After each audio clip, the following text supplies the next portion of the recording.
Hello, ladies and gentlemen, and welcome back to the Golfing Greenkeeper podcast.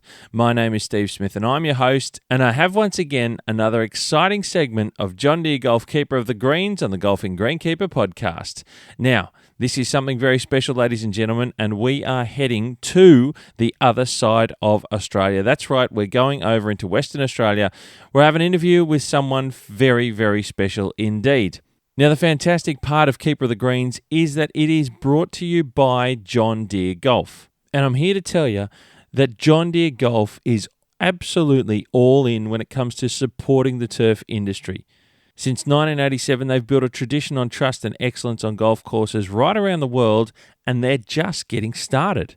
Now, whether you're managing fairways, greens, or everything in between, John Deere is your partner in precision.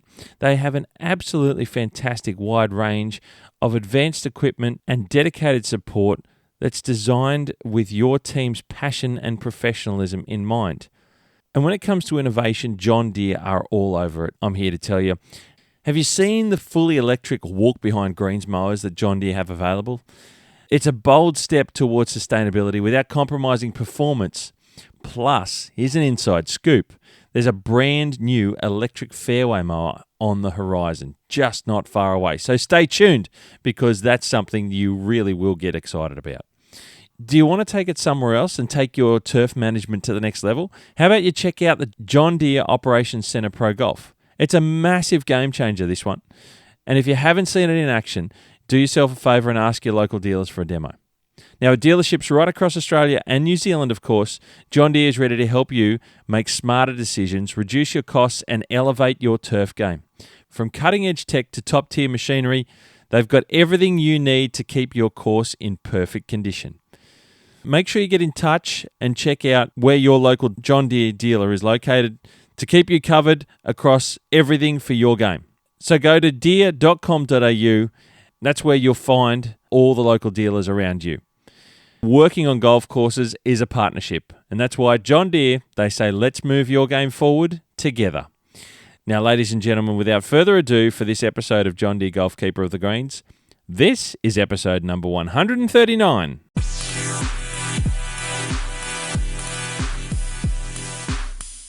Ladies and gentlemen, I am very excited, as I always am with Keeper of the Greens, John Deere Golf Keeper of the Greens, in fact, and we are going to a very, very special part of the country, which I've become a fan of since my trip last year, and that is over into Perth in Western Australia, where I have on the line, joining us on the podcast, is course manager Rod Tatt from Mount Lawley Golf Club. G'day, Rod, how are you? G'day, Steve. Good, thanks. You? Mate, I'm very well, thank you. And thanks for joining in on the podcast. I love having West Australians on here, but maybe there's a little bit of detail in that because I don't believe you're actually from WA, as it turns. Is that right? No, Melbourne or Victorian. Victorian. So we're going to... Been over here for nearly 7 years. So well, I'm looking into exploring that, and I actually didn't know that. Someone dropped that in an interview on the podcast about you being from Melbourne, and I was like, oh, this is interesting. I might have to chat to Rod before I actually hear about it from anyone else. So, yeah. Straight from the horse's mouth. So, mate, very excited to have you on. You're going to give us some insight into your career journey, and that goes from the East Coast to the West Coast, and, of course, the fantastic Mount Lawley and all the work and everything that's been going on over there, because you guys have been busy doing something very special indeed. Now, mate, I start off with Steve's Super 7, a multiple choice and a little bit of quick fire fun. Are you ready to go with that? Yeah, ready to go. All right. So I don't even know. Are you a podcast? Have you heard podcasts before? Do you know these questions? Yeah, I've heard a few of yours before. Yeah, so okay. bit of an idea. Not as blind. So I'm letting people know now that I'm soon to change them all. So people are getting too used to this. I'm starting to hear a few things that So I'm looking for different answers. But mate, let's go with Steve's Super 7. All right, number 1, sunrise or sunset. What's your preference in WA, mate? Since you've been there.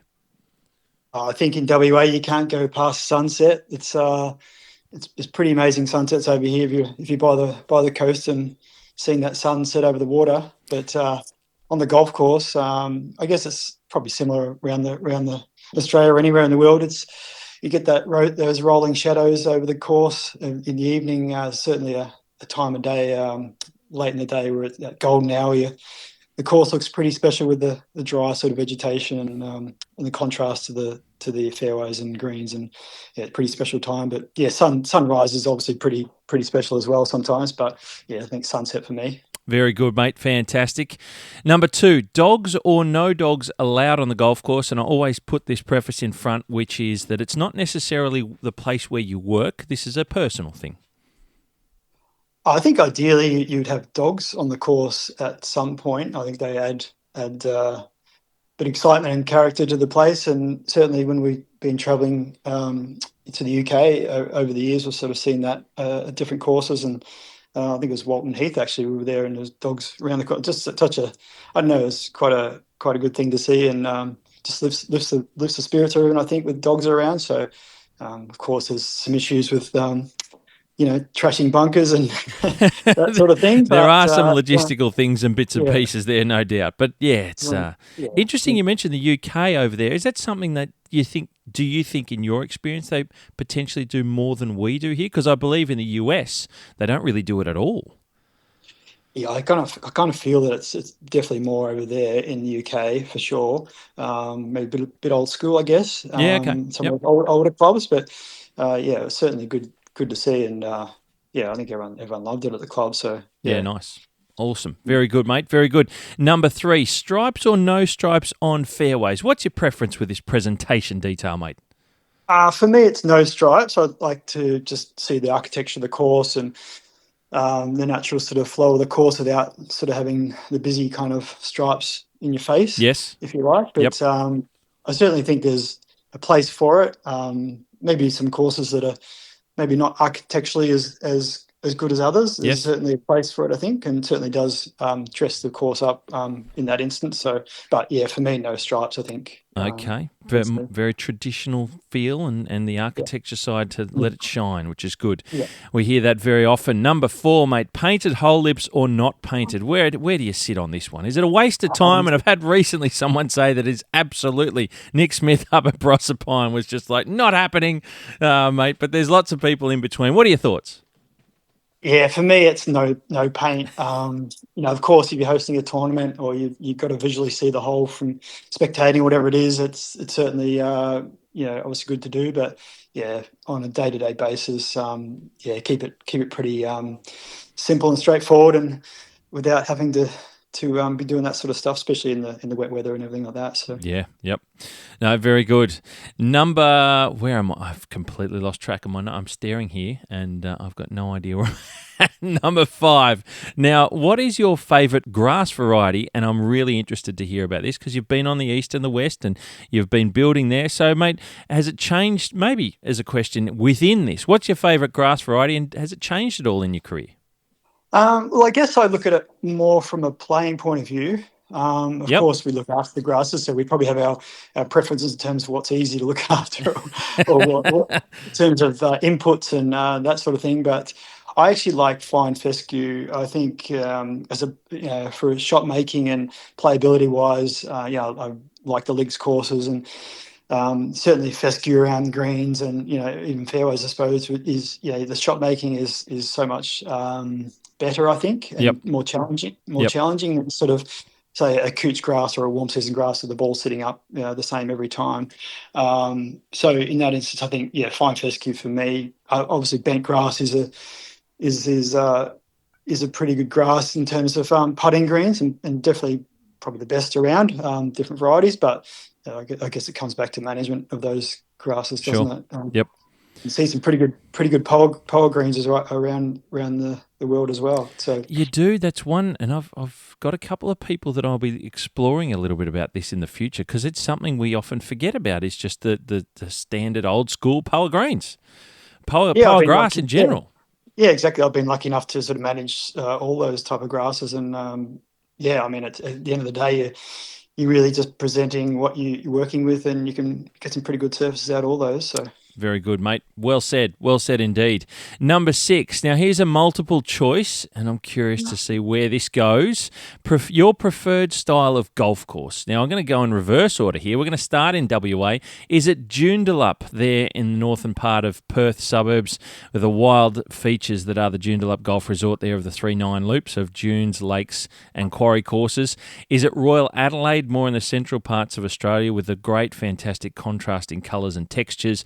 Or is it New South Wales Golf Club over here in Sydney on the cliff tops overlooking the Pacific Ocean, mate? What is your preferred style out of those 3? Well, I've actually only played 2 of those, but I haven't actually played Royal Adelaide. But yeah, Royal Adelaide for me. I have actually played New South Wales recently, thanks to Mark up there. And the new changes have been fantastic. It was great to go and play the course again there in South Wales, and certainly a great golf course. But I sort of like a bit more the linksy style. I mean, obviously that's coast to coast as well, but more the flatter sort of style courses. But yeah, both fantastic. Or the 3 courses are fantastic courses, but. Royal Adelaide for me. Royal Adelaide's your pick. There you go. Very good. And number 7, mate, the final one. Which golf course in Australia would you like to visit tomorrow and why? And it could be for any particular reason. I know it's a big question, but I'm looking for something there that everyone has individual thoughts on, something they want to get to, whether it's nostalgic or it's a bucket list. What is somewhere in this country that you'd like to go and visit? That I haven't been, or mate, could be one that you haven't been, or could be one you love and you want to go back to. Anything that jumps into your mind. Well, I haven't actually been back to Barnbougle Dunes for a few years now, and certainly a fantastic place, golf course, and part of the world. So yeah, I'd say Barnbougle Dunes actually. Very good, fantastic, a great way to wrap up Steve's Super 7. Thank you so much, Rod. Very good. No worries. Now, mate, of course, this is the fun dive into your career. We're going to move to your greenkeeping career and where it's taken you. And I always like to start and we go back in time. Can you take us back to a time when you got into greenkeeping, mate, and step us through your career to where you are now as course manager at Mount Lawley in Perth, and maybe how you got into greenkeeping? Was it something that you fell into? Was it something you had always thought about as a kid? You wanted to get in? How did it all happen for you, Rod? Well, actually, I grew up on a farm, a big, large 10,000 acre sheep farm, actually, just out of Backsmarsh, so about an hour out of Melbourne. And so, obviously, growing up there on the farm was pretty good. And we had a lot of members of the family played golf, and one of my uncles actually played very good golf and played for Australia. And what? No way! You got to tell us his name. If you're going that far. So Uncle Chris Tatt. So he actually was up in Ballarat there, but joined Victoria. He was a member of Victoria Golf Club and played pennant for the club. Won 3 club championships and played for the state and the country. So yeah, we had some pretty good, I suppose, pedigree. That's amazing! Wow. So yeah, I end up getting a 7-iron, I think a 5-iron for the farm, just hitting balls around at sort of age 12, and then sort of grew from there. Joined the local club, Backmarsh West, and ended up playing the junior golf there. And basically, when I was 18, turned 18, left high school, and was offered an apprenticeship there at Backmarsh West, where I played. Right. Golf, and sort of got down to a handicap of 3 at 18. I won the club championships for the first time, and so all things were heading in the direction of golf for my career. Yep. I guess playing wise, I wasn't really matching it with the big boys in the state teams and stuff like that. But I was certainly competitive, back in the day when the handicapping systems were a bit different. Yeah, mate, it's a different world now, isn't it? Just quietly, Yeah. I can't even follow it. And the technology's changed a lot. I remember playing with the old 2-wood as a driver, and the persimmon blocks and those old mate, I clubs. hear you. Play with those things. You can play with anything, the small balls and the bladder balls. And you put smiley faces when you get that wrong on the old bladders. Exactly. Yeah, so I got pretty good at golf at a young age, and then I then joined Victoria Golf Club as a member, and I played down there on the weekends. Obviously, travelled back to the country, still lived in the country. So anyway, the golf club Backsmarsh West, they offered me an apprenticeship. Did my apprenticeship there. still playing golf in Melbourne, playing pennant for Victoria Golf Club, and come through the ranks there. And then I was basically looking to get down to Melbourne and Monkster, and Victoria, we're holding the Victorian Open actually. So Right. I got invited to join the team for the week of the tournament. I got put up in the clubhouse by the club. It Oh, was a fantastic week. what an experience. Yeah, it was fantastic, and they really looked after me. And I was lucky enough to obviously meet Ian Todd at the time, who was the superintendent, and John Sloan was there consulting, and as an architect as well with Mike Clayton. And it was a really good time for me. I guess I was just lucky enough to be in the right place at the right time. And from there, some jobs sort of come up. So I was out at Victoria for another couple of weeks working, and then the job came up at Cranbourne, Oh, and wow. John Sloan was actually consulting there. So he put me onto that job with Steve Hughes. So ended up Right. ended up going to Cranbourne. I moved to the Big Smoke when I was 23. So and I was travelling. I think it was about 50-minute drive each way down to Oh, Cranbourne from sort of the city area, because I sort of stayed with my friend in the city. So yeah, did it pretty tough the first 12 months or so travelling, but yeah, I was there for about 5 years at Cranbourne before I was offered the superintendent role. so Um, you got the gig at Cranbourne as a qualified greenkeeper once you finished your time at yes, Bacchus Marsh. Is that how it worked? that's correct. Yeah, Yep. I was there Okay. for about 5 years. Did my diploma, associate diploma at Yep. that time as well, and yeah, the job the assistant job came up, and I was there for a couple of months as an assistant at Cranbourne, and Yep. then Steve Hughes actually got the job at Peninsula Kingswood. So Okay. Peninsula back then, Yep. country club. And I was given the opportunity at Cranbourne, which is fantastic. And obviously Wow. John Sloan was still there consulting, so that sort of mentor there with me was fantastic to learn from. And That would have yeah, been and an I was amazing experience. First time superintendent, having someone like John Sloan there, I suppose, sitting on your shoulder as you need with that yeah. guidance and that wealth of knowledge, right? Yeah, look, I mean, John's been fantastic to me right through my whole career, and I've been very lucky enough to meet someone like that at a young age, and learn the right way. Definitely one of the best in the business around the country, and yeah, we still chat to this day, and it's been fantastic friendship with John as well. So yeah, Unreal. so I was there for about 12 years at Cranbourne. And did some great things with the course in terms of we had Vic Opens, and we did a lot of work there with bunkers and greens construction, tee construction, that sort of thing. And pretty small team. But the next sort of step for me then was sort of looking to maybe move into the Sandbelt Club. So I actually got the opportunity to apply for Woodlands Golf Club in 2009. Right. And actually got the job there. As So I was there super? for 5 years as super, yeah. Oh, mate. So, so Wow. that was a big step up from Cranbourne for me, and it was basically a goal, a career goal to get into the Sandbelt clubs. It was from a young age I wanted to sort of be a course manager, and great to get that opportunity.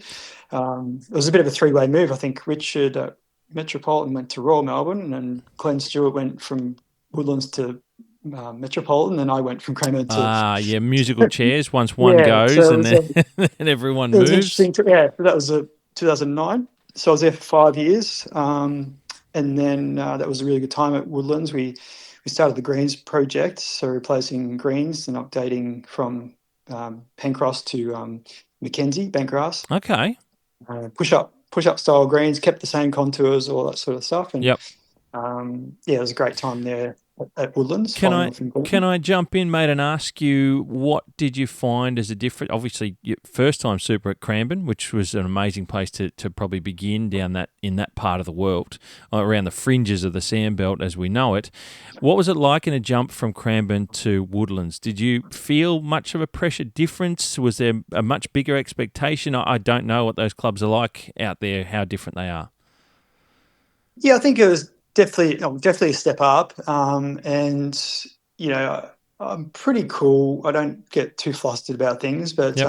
there's definitely more stress, I suppose, in terms of there's different standards as well, and there's also different management issues, I suppose, with Woodlands. It was a fairly highly played golf course and Okay.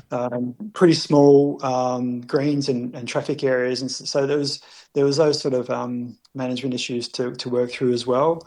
Cranbourne probably didn't get as much play as Woodlands, so there was that. Yep. Different green. So bent grass compared to pole bent at Cranbourne. So yeah, quite a few different things, but Yep. we had a good crew there, and there's already some good things in place from Glenn's management, and yeah, obviously you're able to take it to the next level with the greens, starting the greens project, and also we put Santa Ana into the common Cooch fairway, so we Okay. overplanted those. So we had a few things going on straight up at Wow, Woodlands. that's a lot. Yeah, it's huge. And then a lot to do with the vegetation as well. We just kept continuing on from what Glenn was doing there with the vegetation and managing that. So yeah, that was a really good time before moving on to Yarra Yarra. Oh, wow. So, I don't know any of this. yeah, I'm working in reverse order going, well, Rod's over there doing some amazing stuff at Mount Lawley, and here you are doing all this in the lead up to getting there. This is quite an incredible experience, mate, and a jump again across to another fantastically well-known and a well-regarded another Sandbelt golf course in Yarra Yarra, mate. Were you looking to continue maybe, and you haven't gone into Yarra Yarra yet in what you were achieving there, but that's a pretty good amount of work at Woodlands to do the greens replacement and change over or add to the fairway surfaces with the Santa Ana. There's some really good skills under your belt there in experiencing that. Then to go to Yarra Yarra, were you looking to move to increase what you were learning, or to what am I looking for? To challenge yourself to go to another place? Is that what you were trying to do, or was it just too good an opportunity? You just threw your hat in the ring because you're just like, well, I'm going to have a crack at that too. Yeah, it's interesting when opportunities come along. Often they're not the best timing. Rarely are they the best timing, right? You've got to weigh up all that, and I think at Woodlands, ideally, I would have stayed there and finished the greens project, and finished that off. But we did certainly finish the fairways. But yep, there was certainly unfinished business there still at Woodlands, and but there was an opportunity there at Yarra Yarra, and the course master plan was being sort of implemented, and I was sort of working through changing that with different architects. Martin Hawtree finished up there pretty much, and they're looking for a new architect. And it was probably an exciting time to go to Yarra as well, because they sort of were at the point of going through a similar thing that Woodlands had just gone through with upgrading their fairways. So going from sort of a common Cooch variety of Cooch on the fairways to Santa Ana as well, and they'd sort of already kind of had that planned through talks with John Nail and the previous super to do that. And so when I got there, we're pretty much ready to start the next week. So it was straight into that straight away, and of doing 9 holes and then 9 holes the following year. So it was a great opportunity to go to Yarra Yarra and continue on in the Sandbelt, and obviously different greens, back to pole bent greens, from pure bent at Woodlands. And so it was a good time. So I was there for 4 years at Yarra. We engaged Tom Doak at that time. I worked with Tom a bit at Woodlands, doing the 19th hole and Brian Slornick and some adjustments there at Woodlands. So it was fantastic to sort of get Tom to the club at Yarra, and what was to do there, and obviously the rest is history with Tom there at Yarra. He's done a good job at renovating the course there with Brian. So how was that working relationship with someone like a Tom Doak and Renaissance Golf and Brian Slornick? Is that big international name on the Sandbelt amongst other names that you'd experienced and seen as well, like you mentioned there before? Was that a bit of a deal in that part of the world? Yeah, I guess so. Tom's fantastic to work with. So was Brian. Had a little bit of relationship already with them. And I was actually in the US traveling, doing a bit of a tour of golf courses around California area, and I just happened to message Tom and say, "Oh, where are you?" And he was actually at San Francisco. No, he was in San Francisco. Actually, he was playing San Francisco Golf Club, and I was staying at the Cal Club, which is down the road. I got put up in the clubhouse there for nearly a week or something, and just based myself out of there. Went down to Pasatiempo and did all those courses down there. And Tom's like, "Oh yeah, come over. I'm playing this private trophy thing. There's about, I don't know, 100 players or whatever. And so, are you sure? It's San Francisco Golf Club. It's pretty private. They just walk around. So, yeah, come follow. So I just go over there and walk around with Tom, watching them play golf for a bit. And so, come in for a drink with us. And, No way. it's pretty good like that. So, I like it how you just dropped that out. Just yeah, message Tom and we just happen yeah, to be in the exactly. same area. Um, That's fantastic. And it was sort of at the time when we were sort of getting into Yarra Yarra, so had a lot to talk about, I Yep. suppose, as well Yep. with Yarra too. So that was the whole point of that trip, was to really go and have a look at some of those courses and some of the work that had been done. So Okay. yeah, so that was that really, and then on from there, Mount Lawley. So Okay, so you finish up at Yarra Yarra, and okay, I want to ask you then. And obviously, we just went through the move from Woodlands to Yarra. What was the catalyst for the move, not only to another golf course, but to a complete opposite end of Australia? That's a big step. yeah, it was. I mean, I felt at Yarra was sort of on a slight different path, myself and the club.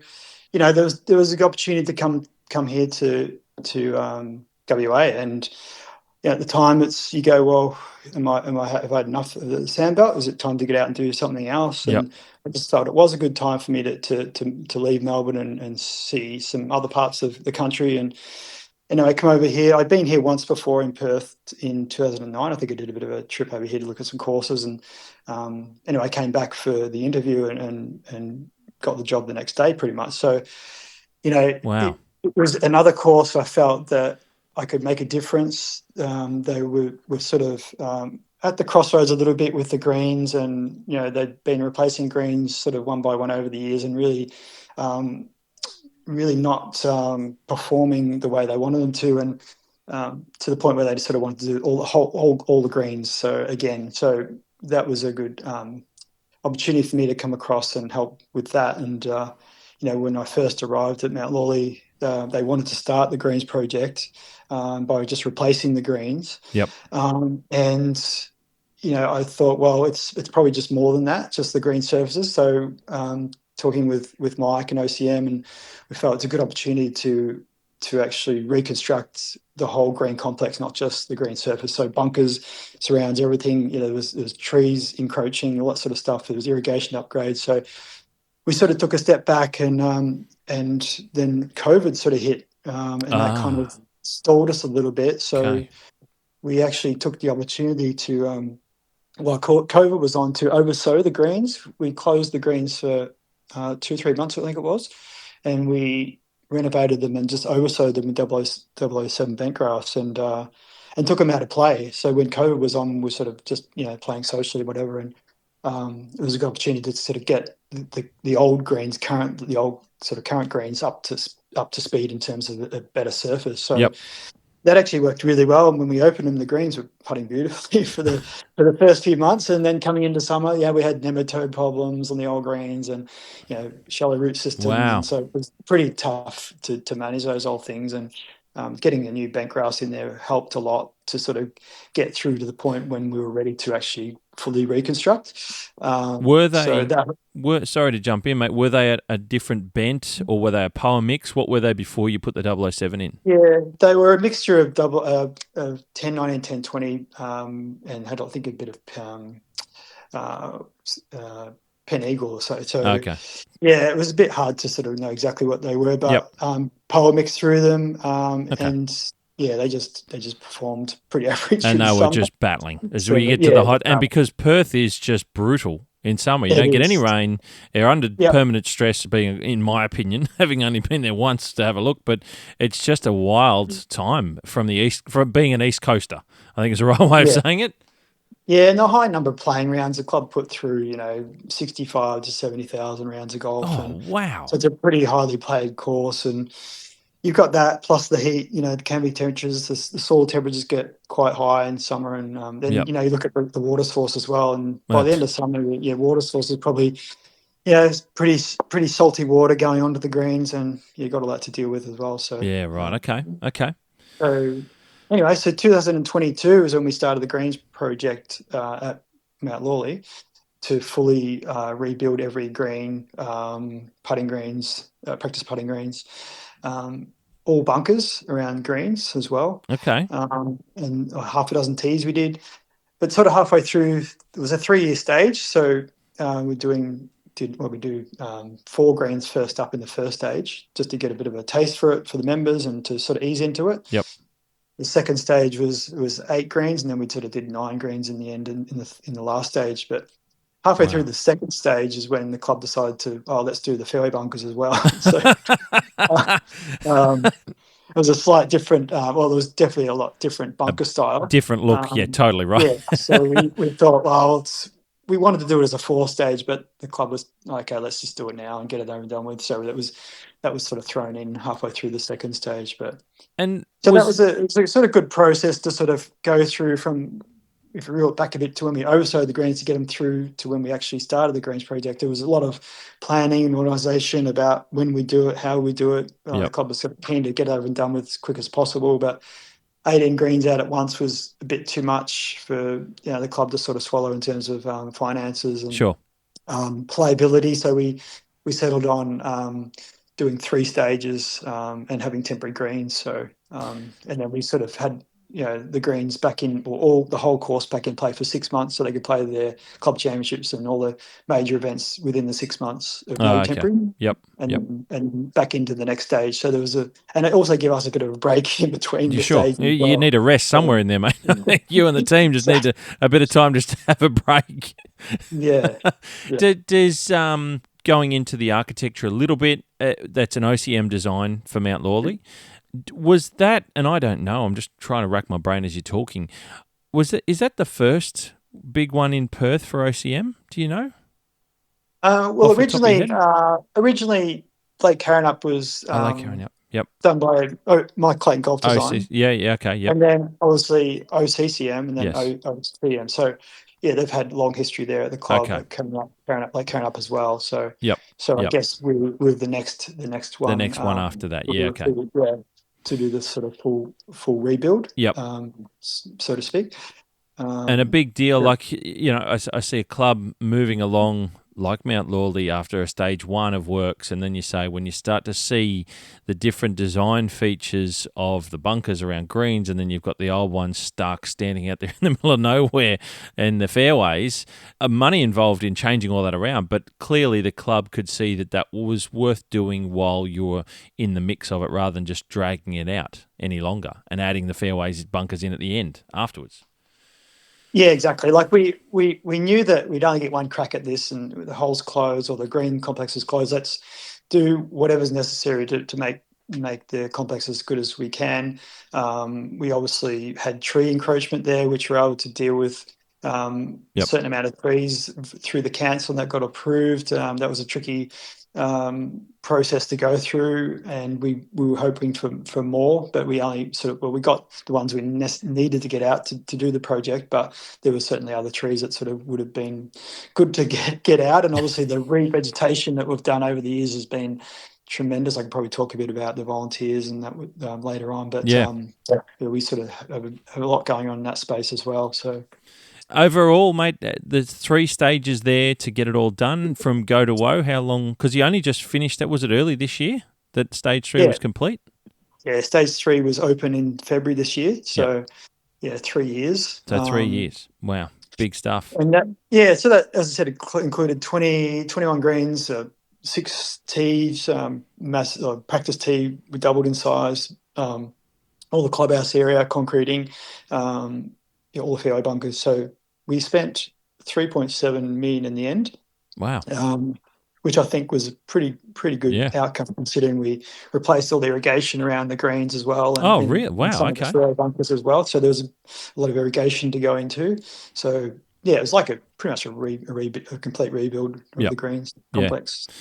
And in terms of the detail there and the greens, you changed the surfaces over again to what variety? Yeah, so we went through a pretty vigorous process of choosing the grass, like we did with the sand profile, the growing medium for the greens, and had John Forrest involved in that process. And we landed on 007 as the grass. And it's a tricky one, isn't it? When you're selecting your grass, you sort of want to go and see it and feel it somewhere else. You're choosing grass that you want to do certain things and perform well for you. So for us to go to Lake Karrinyup, we could see 007 had been in for a few years there, and we could sort of see how it's maturing and in this climate. Although the club had done some previous trial work, they had bentgrass nursery with trial plots when I arrived the club in 2018.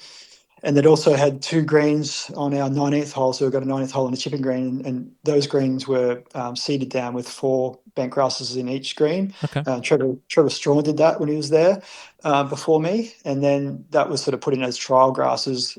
So we had a lot going on in terms of looking at the latest varieties.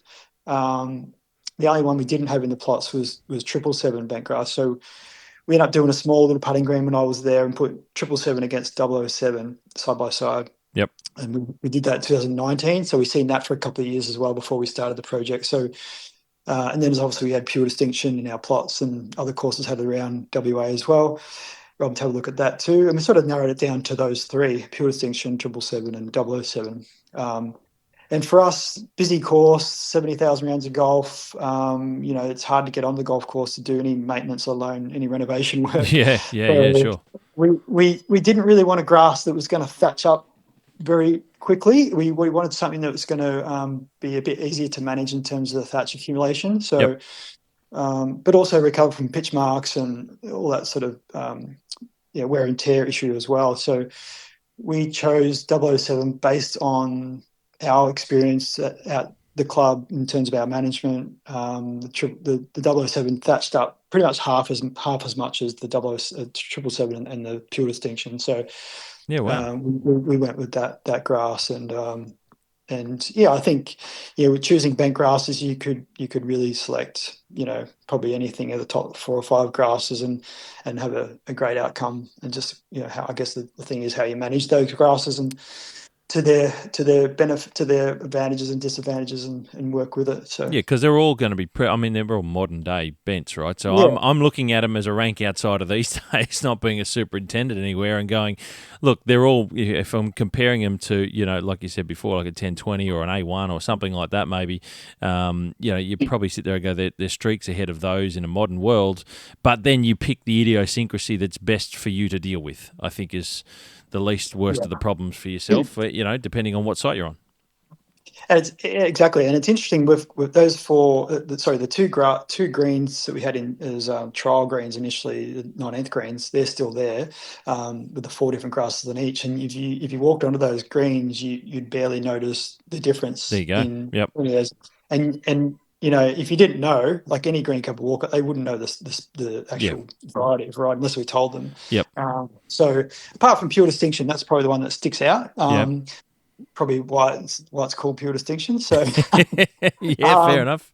But the other grasses, there's Mackenzie in there. There's A1, there's A4, there's Tyee, there's T1. All those grasses. You barely pick the difference. And if I'm being honest, if I step back to a golfer's perspective, they probably wouldn't, and I'm not being rude, golfers don't have the trained eye, so they're not even going to know that there's different grasses on there, let alone knowing the difference when they're putting through those different grasses either. These are we often talk about 1%ers. I think sometimes we get now in a modern world down to the half percenters in differences. Exactly. Are we really going that far? I think we are. I'm not working anywhere at the moment, but I really think we're getting down to that level of difference now. It's really, really detailed. Yeah, definitely. Like we know that we can go and see the same grass at different locations and it looks completely different. So Yep. It comes down to the management, doesn't it, of that grass? And I remember when we were traveling in the UK, and I think we come across, I think it might have been St Andrews somewhere, St Andrews over there in the UK, and I think we said to one of the members we bumped into, what grass is on the greens here? And this guy's looked at us, he's gone, green grass. It doesn't really matter, to them. It's just a playing surface, and so Interesting. It's funny you say that, and I'm probably breaking things down to between being someone who owns a car and a mechanic, right? I've never been a mechanic, but I think if it's got a steering wheel, it's got an engine, and it serves the purpose I need to get around. But to a mechanic, you go, well, okay, well that's a Commodore and that's a Mercedes and that's a BMW. They all need to be done, managed, and maintained very differently, right? But at the end of the day, for an average Joe, they just go, I just need to get around. I don't care what it is, just as long as I can get around. And for a golfer, they just want to putt on a good surface. Our job as greenkeepers is to maintain and deliver the good surface. How we do that comes down to what we're dealing with. Well, yeah, I mean, St Andrews is a great example, isn't it, of the greens over there? How many grasses are on those greens? Man, I got no idea. You enlighten us a little. Yeah, I mean, what has evolved at St Andrews over the years? They're the grasses that have come through because they're resilient to the conditions, and they're the ones that survive the best, and that's what they've got, and that's what works really well. So it's a good example of choosing the grass, I suppose, for the climate and letting them do their thing, and it's about how you manage them. It's funny, and we'll digress here a little bit if you don't mind, and indulge me a little here, mate, because just the way you described that, what survives best, what's the toughest, what's the most resilient in that climate, right? And you get what you get. It clearly at a St Andrews, for example, is what they're managing. But at the same time, I played in a Pro-Am, was it last year, the year before? And I'll mention the golf course because I was doing some work there. It was a Blackheath Golf Club. I'd done some work in the Blue Mountains west of Sydney. And I played in a Pro-Am and was with a professional that he had a putt off the top of my head. I think it was about a 2-meter putt, right? And he had a crack at the quality of the surface because it went through I'm just trying to think of the difference in the surface, and he just looked at it and he said, "Yeah, that's because there was a different grass through that middle patch. It might have been bent grass as opposed to poa because they're predominantly poa in the blue." And I'm like, are you seriously getting... And pros might because they're very experienced in what they do, and they probably do this, I've got no doubts. But he was just like, well, that grass, that could have been taken out. That could be managed better, that surface, instead of having a patch of poa in the middle of that bent patch. And I'm like, come on, dude, seriously? Are we at that level that we're arguing about a different grass variety in a putt on a regional golf course in New South Wales in a Pro-Am, right? This isn't the Australian Open. And, okay, this is me having a crack sometimes at the professionals. But where does that line balance with yourself, mate? There's an example. I'm sure you've experienced different things in your wide career, as we've learned. Do you find it's hard to manage surfaces between the level of detail required for a professional event and your average members? Are we looking at a very different world here, or are we clutching at straws and really making things up in between? I don't know. I think, my experience with events, Australian, have hosted a few Australian amateur events and, professional events as well. But, I guess the thing is we're just trying to produce the best quality service we can, aren't we? And hope that's good enough. But, it's great these days. We have the technology like the GS3 ball we're using, which I think a lot of clubs have got now, which is giving us those numbers, the data against what we're actually seeing with our eyes as well. And it's interesting. I just did a report the other day for the club, and we're just reporting on just to the board, not to the members, but just where our greens have been at for the last sort of 6 months in terms of ball roll, smoothness, true-ness, firmness of the green surface, and obviously speed as well. It's not really a big one, but speed's put in there. And the difference is not really a lot. But, sometimes you might get a bit of feedback, the greens are running good today, or they're a bit soft today. But when you look at the numbers, there's not a lot of difference. Sometimes they can get a bit sensitive to comment from golfers, and which is more about their golf game than anything. Probably. And equally, and I'm not having a shot at anyone here. That one before might have been a shot at the pros sometimes, but I'm not having a shot at anyone in particular. But and I don't play golf anywhere near as regularly as I used to. But Do you find exactly what you said? That's a perfect example with the GS3 or the G3 ball that measures all those different details and brings you back the data on those things. And you find numbers are relatively close to each other, that there's not a lot of difference. But someone says, "Oh, I noticed a difference out there." Are we sometimes making things up to suit our game as a golfer? If I take your greenkeeping hat off, put your golfing hat on, do we find sometimes we do that? Like, is there a noise coming out of the car that's not actually there, or are we just thinking that there is? Does that make sense? Yeah, I mean, exactly. I mean, especially if you start talking bunkers.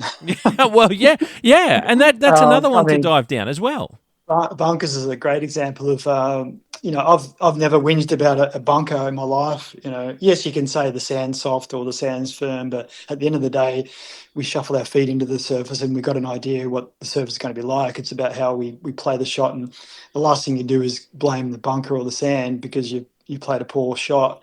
But we hear that as superintendents a fair bit around at times from members or guests that bunkers are inconsistent, or there should be, have you raked the bunkers and maybe put more sand in the bunkers, all this sort of talk. Well, it's at the end of the day, it's a hazard. And if a lot of those people that have got the shot on the hole, they probably shouldn't be getting up and down out of a bunker that's playing above their handicap or below their handicap. So, it's interesting when you sort of start talking about, services and how they should be more about their golf game. As a superintendent, as a course manager, mate, who's been to a number of golf courses of very different levels, starting from Bacchus Marsh, and you've gone through the Sandbelt and different levels of that over to where you are at a renovated new surfaces around at Mount Lawley. Is the word consistency, or where does that sit for you when you hear the word consistency from a club, a board, a golfer? Where does that sit? What does it mean? Well, I guess from their point of view, they want to go out and play the same conditions, or as close to the same conditions as they did the previous day, or the day before that, or the week before that, or the year before that. So that's probably what that means to me. But I've always been a believer that the golf course should roll with the seasons, really. So we shouldn't expect the same conditions, should we? If we're manipulating the golf course that much, for instance, say water usage, if we've got a dry spring or a dry summer and we're pumping the golf course with water to compensate for the dryness, obviously there's a fine line between how much you're putting on, but if we were to water the golf course so it plays as soft as it was in winter, then we're not really managing the site well, are we? We're trying to manipulate Mother Nature too much. So yeah. I believe we should be working more with Mother Nature in terms of the seasons. So we try to explain that to the members. If we've got a dry spring, we're going to see some dry fairways. We're going to just see some dryness in parts of the course, which, a normal spring we might not see because we haven't had the rain. So the worst thing we want to do out there is go and use all our water in spring and end up by the end of summer for us that we're running short of water. So, summer is the most important time for us to have water, of course, with every golf course. It's shoulder seasons, the autumn and the spring, we're going to see some dryness because we want to see the course play as firm as possible as well. So consistency is one of those things, isn't it? I mean, I suppose the greens themselves, they just want to see the ball roll consistently well. That doesn't mean to say that it's slower or faster. It means that the ball's rolling pretty smooth. You don't want to see obviously bumps or being untrue. So that's what we sort of base our management on, is being consistent with ball roll. And ball bounce as well. How's the ball bouncing around the greens and in the approaches and. Do we hear about the word consistency more in a modern world, do you think? Thinking about your career, do you think that's something that's come up more? Because I look and hear and think about people talking about putting green surfaces and speed, consistent true roll on a putting green. That's what golfers often like to see and experience. But when we get to, and we'll use the bunkers, is the word consistent and unrealistic, or not an appropriate word for golf sometimes? Yeah, I think definitely things have gone that way since the '90s, before pre-internet, pre phones. Sounds like a dinosaur, but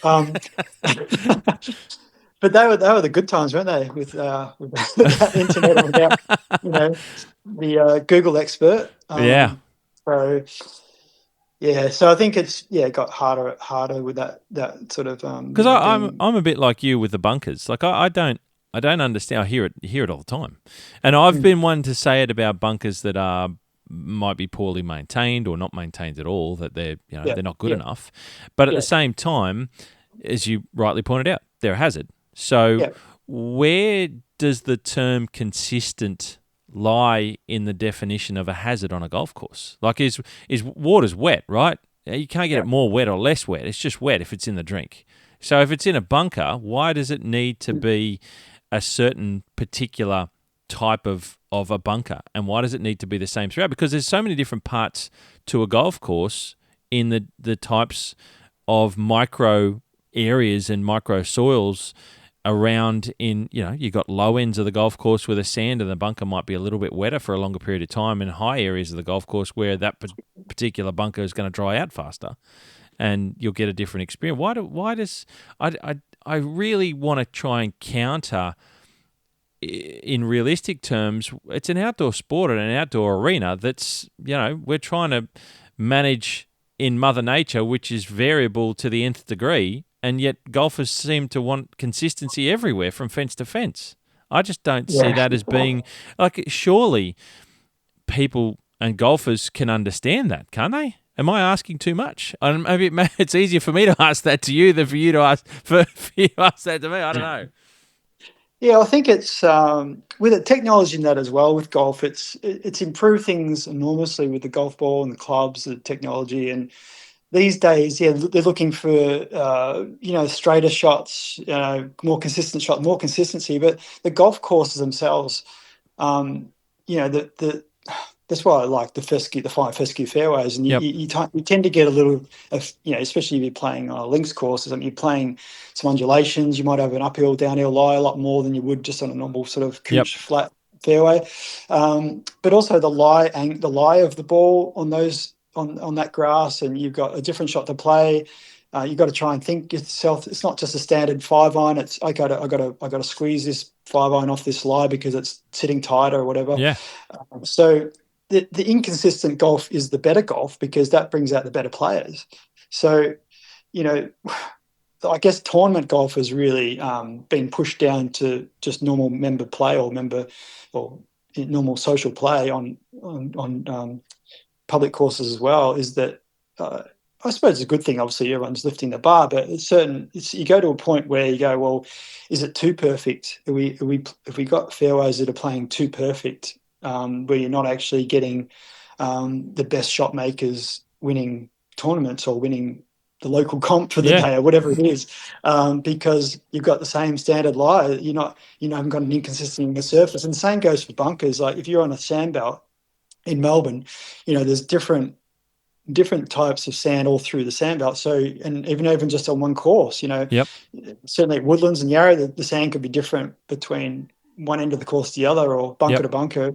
And I think we wrote into our policy documents back in the day that there should be a level of inconsistency in the sand because that's the Sandbelt style of bunker and the way it should play because it's brings out a better shot making, doesn't it? It Yeah. makes you think about how you're playing. You might have a different wedge in your hand. I mean, Peter Fowler used to carry multiple sand wedges when he played tournaments back in the day and was one of the best sand bunker players around and had different sort of loft or different bounces on his clubs for different courses because the sand does change quite a bit throughout the Sandbelt in Melbourne. So I think obviously it's different when you go to a resort course where you've got an imported sand in the bunkers and they're all drained and they're all got the exact same sand, and Yep. so they Yep. will be the same. But certainly on a Sandbelt course where it's the native sand, then you will have an inconsistency. I think that's a better outcome for the best golf, Yeah. or the best golfer to shine through. Yeah, I agree with you. I think it's dealing with the inconsistency of the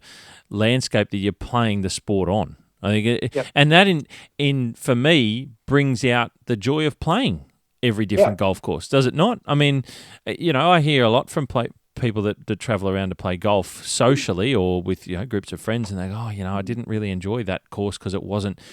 The bunkers weren't as good as my home course, or that they're not prepared very well. And I think, well, isn't that part of the reason you do travel around to play other courses and test yourself against the experience of different situations in golf to get the better game, the more, yeah. The other angle of it is if consistency, say fairways, if you're looking at say fairways or bunkers as well, is okay. If you said to the members, okay, we don't need to raise your fees this year because we're able to manage the course on a sort of the same budget as last year, or maybe even cut the budget, because we're going to manage the fairways differently. We're not going to have the inputs that we normally would. We're not going to overwater them like we maybe would at times, and we're going to have the cooch is going to be a little bit more open, and there might be some little bit inconsistency or lie. But if you're happy to have that and pay less money, I don't know, maybe that's another angle that we've gone a long way down the road of getting better every year in terms of playing surfaces, which is fine, and it's great that we produce these amazing services around the country, around the world, but fees keep going up and all sort of thing. And so obviously products keep going up, inputs and stuff. So you just wonder if we were to back off a little bit, could we save the members actually some money?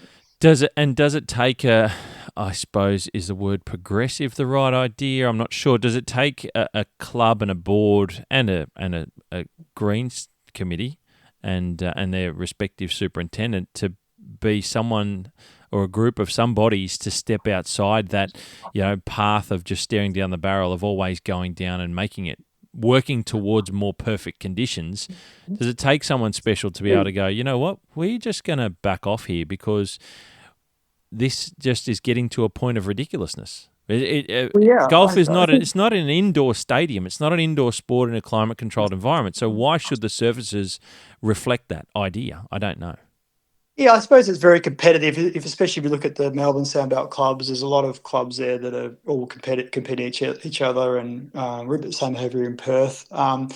So it's about, I guess, keeping up with the Joneses down the road. And, and that's a real thing, isn't it? Yeah, it is, because members go and play at these other courses, and okay, they might be putting more money into their maintenance to produce those services, whatever it is. But there's horses for courses, isn't it? Like you can't manage St Andrews in Scotland the same as you would at Augusta. You're not going to. Imagine if you tried to do what in terms of playing service at St Andrews. So that's exactly what's happening in some courses around Australia, and they're getting compared to each other when they're not comparable. It's a very interesting analogy comparing St Andrews to Augusta, because you could have that difference within 50 kilometres in Australia, right? And yet we don't consider that. We'll compare that. But if you're talking about other countries and other well-known golf courses, you'll say, well, Cypress Point over there is kept that way, but Carnoustie over here is kept this way. And that's okay because they're very different. Well, we have very different here.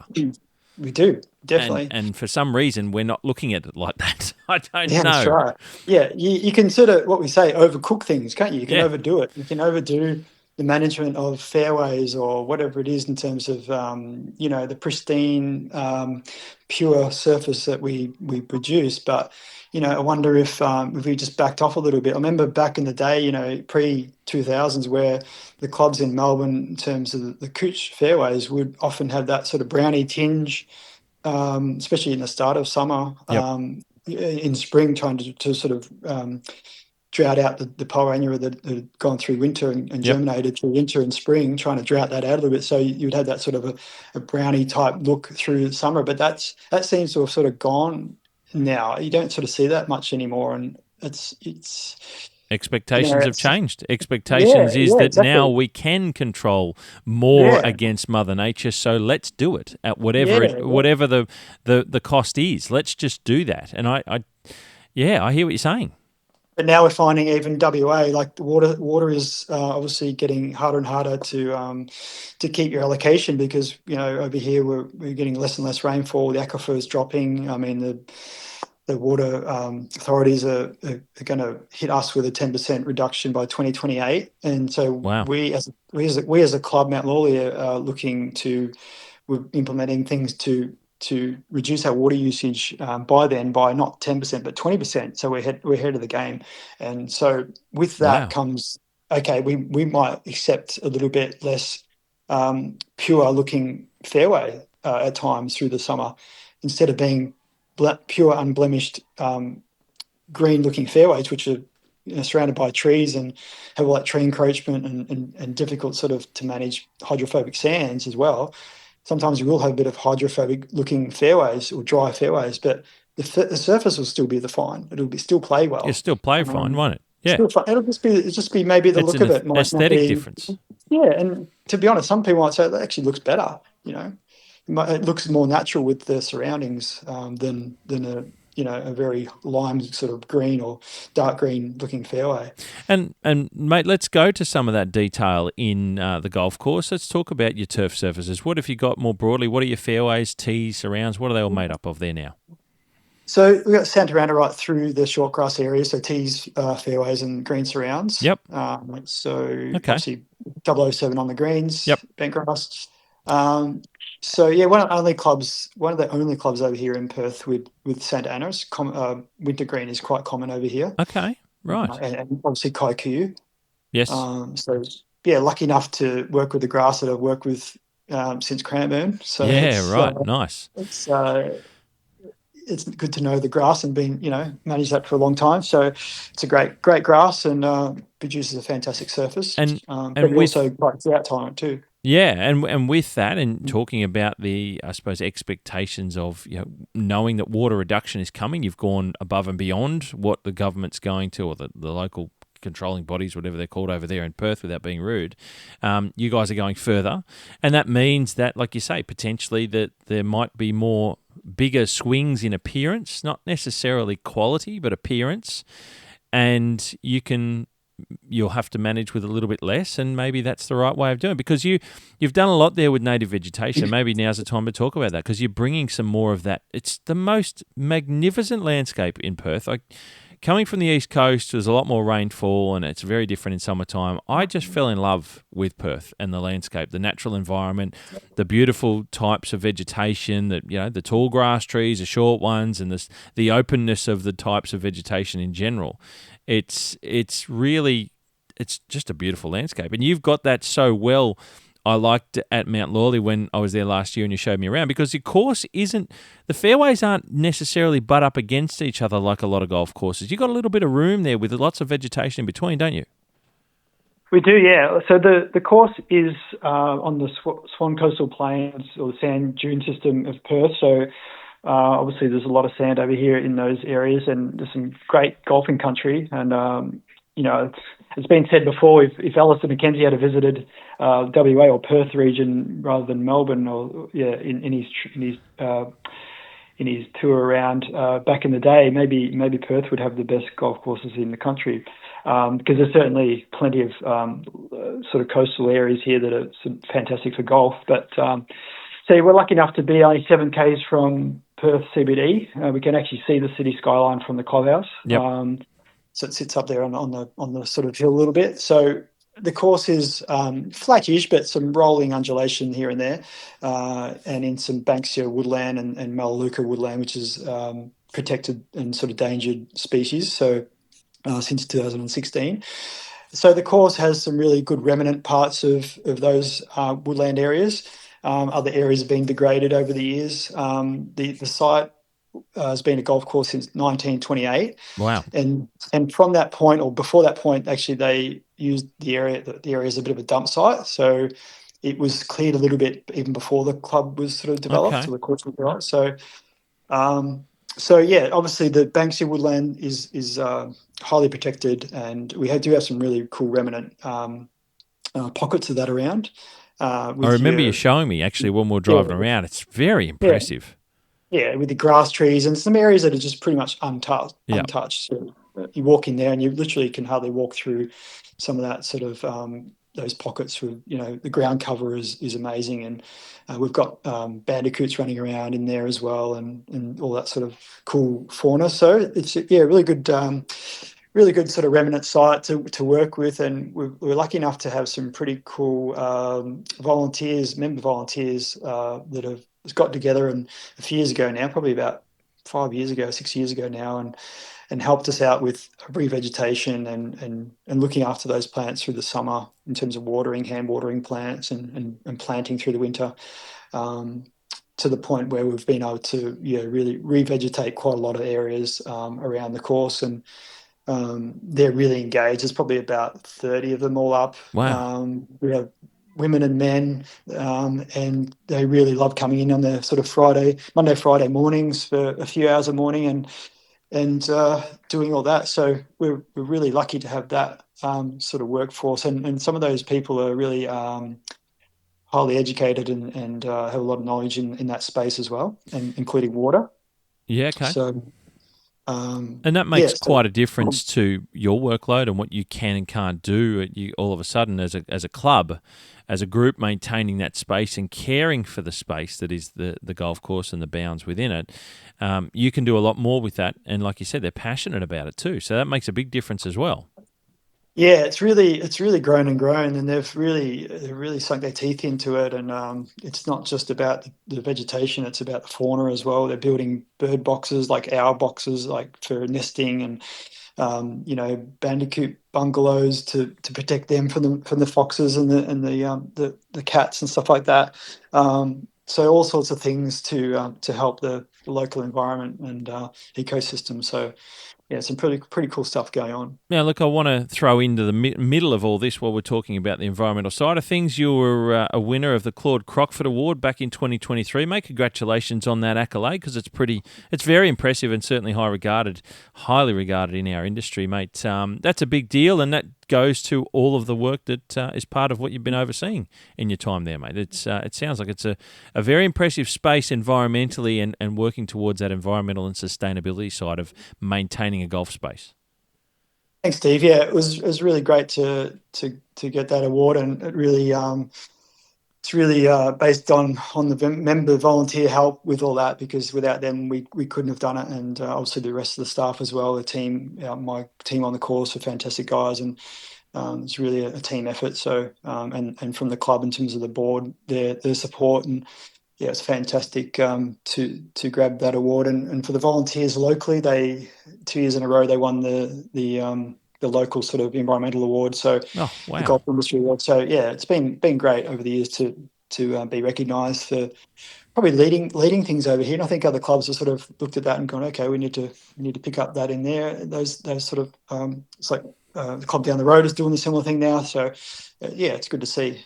Makes a difference. And I'm looking at an article here that I've got from the Western Independent, as it's known, and there's an article written in April about it's a fairway to biodiversity was the headline, but they talk about the club and the work you've been doing, and it's got some words in here from Dr. Jacinta Humphrey about the sort of the metropolitan areas, the green spaces within, and how important they are in the biodiversity and harbouring and fostering and caring for those flora and fauna, like you talked about. It's a really important space. Golf courses have become a much more important space in this side of things in the community, don't you think, more than they ever have in the past? Definitely. Like we're in the city of Stirling here, and there's a lot of urban development. There's been a lot of clearing of land, still to this point, but even previously before the Banksy Woodland was protected in 2016. But our pocket of our site, which is 80 hectares there, that close to the city, is such a prominent site for the native black cockatoos, who Okay. they're actually endangered as well. So they come in and roost and feed at the course on a daily basis. Wow. We've put in cocky troughs to water them as well, to make sure they've got plenty of water, and that's all done by the volunteers. And yeah, that's certainly a great thing to have so close to the city, that urban sort of green space that hopefully will never be developed. And being custodian, I say this about every club because I this is how I view every club, and this is how I think the community more broadly should view a lot of golf clubs in metropolitan areas. You guys, the clubs are the custodians of the land more often than not, because you're paying to maintain the golf course as it is, but equally you're maintaining those out of play areas as a remnant part of the local environment, and you're improving those areas at no cost to the local taxpayer, usually when it's a private or a members run club. And how does it sit? As Mount Lawley sit more broadly? You said that the volunteers have won awards more broadly. Is it looked upon better as years go by the local community, that you're harbouring and fostering lots of these special parts of the cityscape that's lost in so many parts? Yeah, we did a lot of work previous to the Greens Replacement Project. Obviously, we had a vegetation plan to submit to council, and included in that was all our revegetation works over the previous years and going forward, and our canopy increased modelling, which we did with a local company here to show the council that we're actually going to be increasing our tree canopy by 27% by 2040. Wow. So all that sort of work, and it took a lot of work to sort of show the community that, if we're taking a few trees out, which might be just some, most cases just eastern states river red gums or something that's been planted in the wrong location in the remnant vegetation or in a problematic area. So we're not just taking trees out, we're actually increasing tree canopy, we're increasing the biodiversity of the species on the site. So yeah, we've done a lot of work in that area, and we've produced a Beyond the Fairways document, which entails all what the club's doing there. But yeah, we're on the Crown land there as well. So that's another thing. The club don't own the land. So okay. It's a win for the local community, but also the government and the City of Stirling that, we've got, the golf club leasing the land, but also looking after it like the way we are in terms of making sure that it's in healthy shape going forward in terms of native vegetation, not just the golf course. So a huge benefit to the local community, like you say, because in a metropolitan area, I would argue that if it wasn't a golf course from 1928, I think you said off the top of my head, if it wasn't a golf course from then on, it would be buildings. I would argue. Exactly. I don't believe for a moment that cities and state governments and councils will often use green spaces, but that close to the city, without Kings Park is a beautiful space there, right in the city. That's a park and it's got lots of natural vegetation out the back of it that's not manicured garden, and I remember walking through when I was there last year. But I would argue that a place at Mount Lawley Golf Course, if it wasn't the golf course, it would be hard surface and buildings. It would be. Can you imagine what the land is worth there? I can't. I don't want to put a dollar figure to that. It'd be staggering. But someone could make a lot of money out of spending a lot of money developing that land, right? So the fact that the costs don't work for a taxpayer-funded reserve to maintain it at the extreme level of what's the word I'm looking for? Protection that you guys do, because out-of-play areas is such an intrinsic core value to the feel and the natural part of a golf course, which is what we enjoy playing golf there, right? So I imagine the club, and well, you've done it. It's presented that you've done it. You've shown it so well that you've worked so hard to protect all of those out-of-play areas and, in fact, improve so much on that there's no way, if it wasn't maintained as a golf course, that the public money would go to maintaining it at that level as a reserve. It just wouldn't happen. I don't care what anyone says.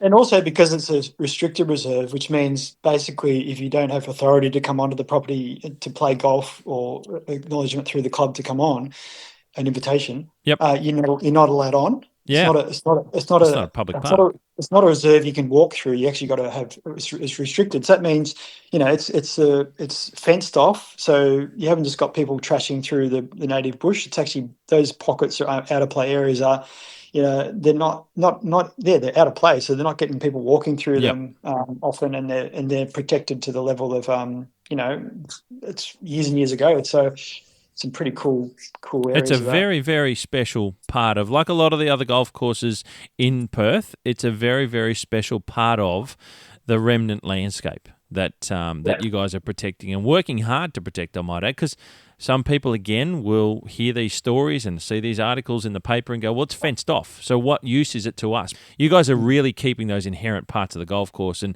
actually going out of your way to make sure that you're getting that fauna, the birds come through in different seasons and they're protected in different ways by making sure you got that vegetation. It's a very, very special lot of work that goes on.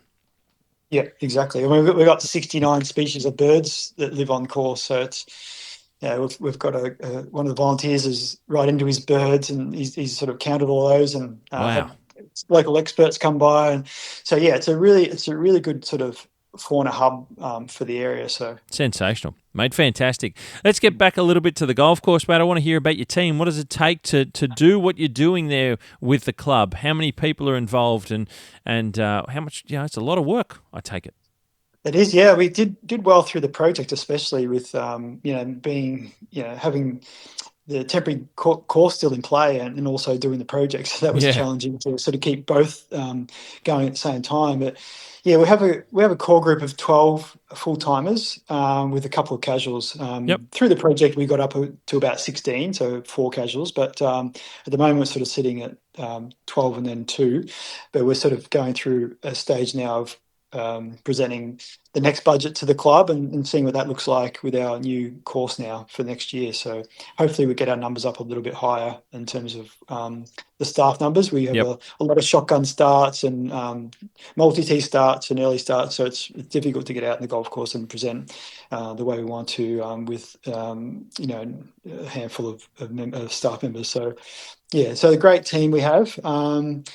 And looking to grow that over the next few years. So that's very good to hear, mate. And guessing, it's you're still learning the idiosyncrasies of all the new parts of the golf course, right? So you're probably going to take a year or two to really understand just what the best amount of work is that you need to keep presenting it the best, right? Yeah, exactly. Yeah, that's right. Mate, I'm curious a little bit. Have you had any little things to deal with as it's growing in? Things that you weren't expecting? Any challenges there along the way? Or has it been smooth sailing? Touch wood, of course. We don't want to put the mocker on you. I guess doing over the 3 stages was great. We sort of eased into it with 4 greens initially, and then by the second stage we sort of knew exactly what we were doing. And by the third stage, it just happens naturally. So we've been able to grow some really good greens in and get fantastic root development, and it's quite strong. We also have some underlying issues with nematodes still. They're all across the course. So that is a challenge for us going forward. We always knew that would be, we did fumigate, we did do all the things possible to slow that down, and certainly to grow in a really healthy green, or greens. Yep. But yeah, that will be one issue for us going forward to manage. And the playing rounds, I guess, is another thing. Making sure we sort of try to keep that under control. I thought from a club point of view of not wearing the course down too much in the peak times of year, where it's sort of either in the middle of winter where it's so wet, or in the summer where it's very stressful and dry. So that's probably the main things. We've also, with the water situation, we're trialling a nanobubble system in our lake. So what does that mean? I've heard of that, but I don't know what it is. Yeah. So NBT, the company NBT, so nanobubble technology. So our water source, you've got 3 bores pump out of the ground into a lake. And the bore water is not too bad. We're about 500 parts per million of salt, which is pretty good for Perth. Pretty high in iron. Yep. And that's why everything's orange in Perth. But anyway, that's another story. We're not as bad as some areas. Some areas are pretty worse than that. But we've sort of got moderate to high levels of iron, and sodium sort of moderate. Bicarbs are fine. But we find the dissolved oxygen, so it comes out of the bores around about sort of 3 or 4 parts per million of dissolved oxygen. So it's pretty low. Rainwater's about sort of 7 to 10, roughly around there. Okay. So it goes into the lake, and then we've got a 6 meg lake, which is pretty shallow, about 3 meters deep. So it can get quite warm, the temperature of the water over the summer period, up to about sort of 26, 27 degrees. Yeah, right. So as that water temperature rises, obviously cyanobacteria, blue-green algae, starts to take hold in the lake. And previously we've had some aeration in there, which hasn't really kept up with the pressures of the summer on the lake. Okay. So we get a water source that's low in dissolved oxygen and high in cyanobacteria. So, you're watering it back into summer where you haven't had any rain since October. Yeah, So, right. and you're into sort of January, February, and the greens are going, well, I've had enough. I'm tapping out. When are you going to give me some decent water? And That's right. what are all these people walking over me? So we've got some shallow root systems back in the day with the old greens, even the new greens. They're much stronger, but still you have that same wear and tear. But got soil temperatures of nearly 30 degrees for best part of summer. Wow. You've got canopy temperatures up to 50 degrees for some parts of the day. Yep. And then you're putting 1,000 players a week on the green. And then you're watering with a water source that's not ideal. You've got salt in there, but then you've also got low dissolved oxygen and you've got cyanobacteria. So you've got all these things going against you to produce quality services in summer. So we said to the club a while ago, when I first got to the club, you almost smell the cyanobacteria in the water when you irrigate. Wow. You can smell. So we went through all the processes of finding what's the best solution and come to nanobubble technology as one of those solutions. And we've had it in trial phase for a year or so now, or nearly 2 years. And we're pretty confident to go forward with it now after our trial work. But initially we had a few little issues with the injectors. So basically the system pumps O2 and O3, ozone and oxygen into the water as a nanobubble, like a microscopic bubble. Yep. And treats the lake, so the water source. So we sort of get to the point where we're raising the DO in the lake to around about 10 to 15, which is from 3 or 4 out of the bore, is actually quite amazing. Right. Wow. So you're getting a water source that's almost better than rainwater. Yeah, right. Being irrigated under the course on a daily basis. So we're getting that reading still at the sprinkler head of the furthest part of the course. Far out. So it's getting directly injected into the lake itself, not in line with the pumping after it gets sucked in. So it just circulates the lake for us into our wet well where we pump from as well. So we're getting that highly concentrated where we pump from. Yep. We've tested we've had an independent guy doing that for us. He's one of the volunteers. He's quite qualified in water and knows a lot about that. So he's been doing a lot of the independent testing for us, and it's been looking fantastic. So we're still going. This will be our first year as a normal year of maintenance without construction, and seeing how much water saving we can achieve. Yeah, okay. Because we're already seeing that we saved 20 meg under our allocation last year, which is pretty good considering we went through a construction phase. And it was a tough year, right? Yeah, exactly. So we're really looking forward to seeing this as a normal year and seeing how much we can sort of save, and also how much benefit we're getting on the greens, especially when we're highly stressed. We're getting a much better quality water going onto those greens, recovering from the stress of the day. And that's what we're sort of seeing on the greens, that they're bouncing back a lot quicker than they were without the high rates of oxygen. Yeah, right. That's awesome. And also the ozone is killing the bacteria in the water. So we're not getting, because we would get some outbreaks of algae on our greens. Okay. And to the point where in summer it was actually deteriorating the greens, and we were losing some turf in the back end of the summer on the older greens. So it's sort of two birds, one stone, having the ozone there as well. I've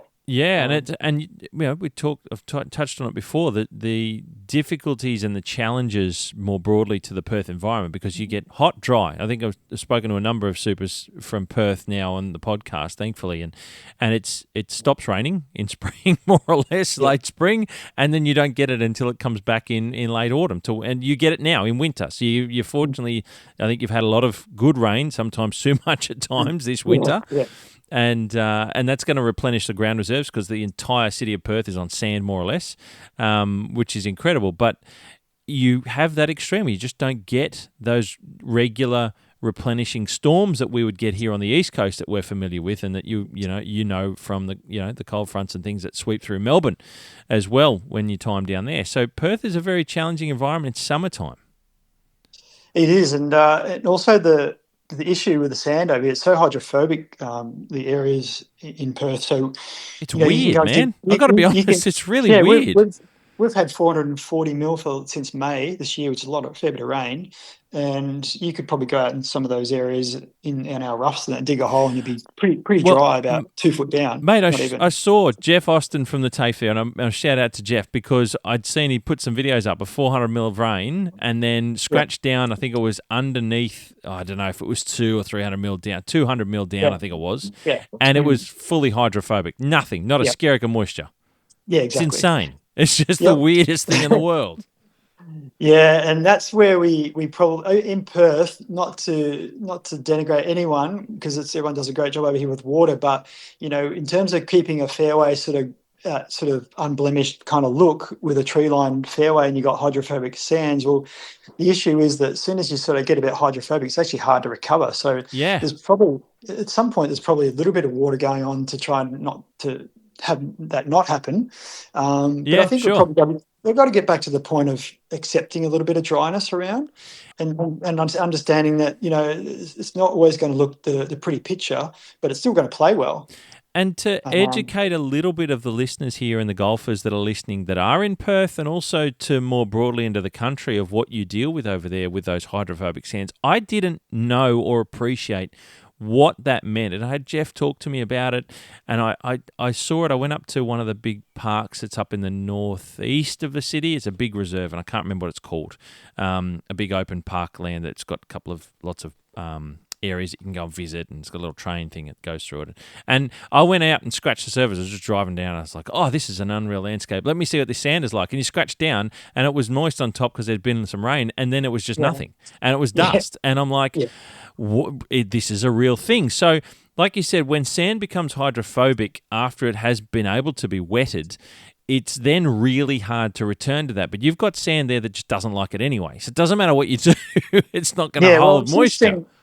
It's interesting the sort of management of that compared to the East Coast. Like, normal times, even back in the 90s, you wouldn't be spraying wetting agent on fairways. But nowadays, I guess most clubs do that to some point. Yep. But I mean, in sort of Melbourne area, you wouldn't be starting that sort of program until maybe October or something. Here, you're probably better off to be starting back in July when we are getting the rain, because because if you're getting that curative effect while you're getting that natural rain, you're gonna come into that spring period a lot better than you would be if you started, say, in October when you've already got some hydrophobic areas, and you're relying on irrigation water to cure it. And like you say, you've got to keep. Then once it's gone and it's hydrophobic, then you end up chasing your tail all the time. You're always having to water just to get some retention through the plant, but it's always disappearing so quickly.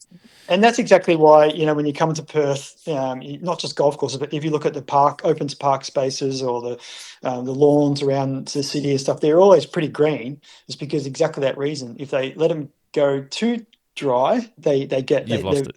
Hard to recover. Yeah. So that's why the nanobubble system we're using is another benefit, because it actually it does penetrate the surface twice as quick as untreated water. So it does help your weeds work a lot better. It does actually penetrate quicker. Okay. And we have been seeing that. So that's another exciting. Some really good things that you're going down the path of. And like I said, you've overall go back to the water usage that you guys have set a lower bar than what is going to be the mandatory one, so you can be ahead of the game, like you said. I mean, all these things, efficiency, you guys, I think for the rest of the country, I've got to be honest, that if anyone is looking to see the best places and the best courses who manage water the best through a summer dry period. I think we have to be looking at people, you guys in Perth, because you deal with such an extreme summer environment that I don't think anyone else does so much with the temperature and the dryness. So if anyone wants to see how to do it better and be more efficient with water use, I imagine you guys are right on the cusp of the best practices and the best technologies. And like you're talking about here with the nanobubble stuff, I think we need to be looking more into that from the East Coast and from the major parts of the country.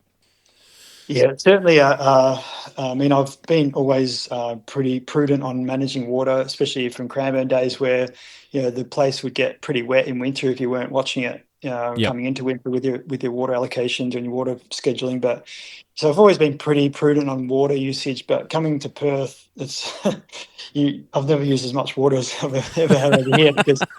You just have to. I mean, it's just like a sieve. It just goes straight through. You're not getting any rain for a good 6 months. So it's hard. I go back to until I went there, I did not appreciate just what that meant. Like because I was expecting a different landscape. I think when you fly, the further west you fly from the East Coast, you get to Melbourne, it gets flatter. You get to Adelaide, and I said this before, it's almost as flat as a tack. I expected Perth to be almost dead level, right? The further west I went, the flatter it was getting. And I got there, it wasn't that, but then I couldn't believe how much sand there is underneath it and all the different types of sands you have. And it's just this I loved it. I absolutely love Perth. It's fantastic. Yeah, I mean, the supers over here do a great job. Like, there's obviously guys around that have only got a few staff and things like that. We're obviously one of the wealthier clubs, if you like, in terms of what sort of budgets and that we've got to work with. But some guys would be working with a few different, few staff and having to manage poor water quality and old greens and that sort of situation. Just to keep grass on the greens is a real challenge over here through the back end of summer, especially. So, yeah, unreal, mate, unreal.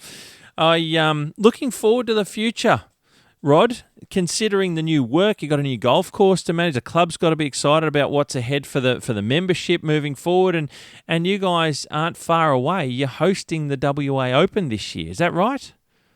We are. Yeah, it's very exciting, and I mean, we were supposed to host it last year for the 100th, which would have been fantastic, but obviously we weren't quite ready with the greens. So we're now hosting this year. It's 101, 101st W Open. So that's quite exciting. And I actually hosted the tournament when I first arrived in 2018. I was here for 6 weeks before we hosted the 2018 tournament, and that was a bit of baptism of fire. For sure, that would have been huge. So, so you've got one under your belt, but this is the new golf course. This is the new Mount Lawley. How excited is the club, and how excited are you and the team to really set this up and see how the professionals are going to go, the best and the best? Yeah, super excited to just showcase the course and to see how good we can actually get it looking with extra attention, I suppose. And members are really excited as well, obviously, to hopefully see it in the best condition they've ever seen it in. And with that, always a club that's hosting a tournament, you'd sort of like to continue that conditioning through as far into the summer as you can. So I'm sure the members are looking forward to seeing that as well. And but it's also a good opportunity for a lot of clubs when hosting tournaments to go, okay, this is what we can produce. If we had more resources, we could produce this. But it's super exciting. It's a good time of year to have it as well. October is, it's obviously not hot here, so it's a good shoulder. It's a good shoulder season to really firm the greens up. We're not really watering much at all.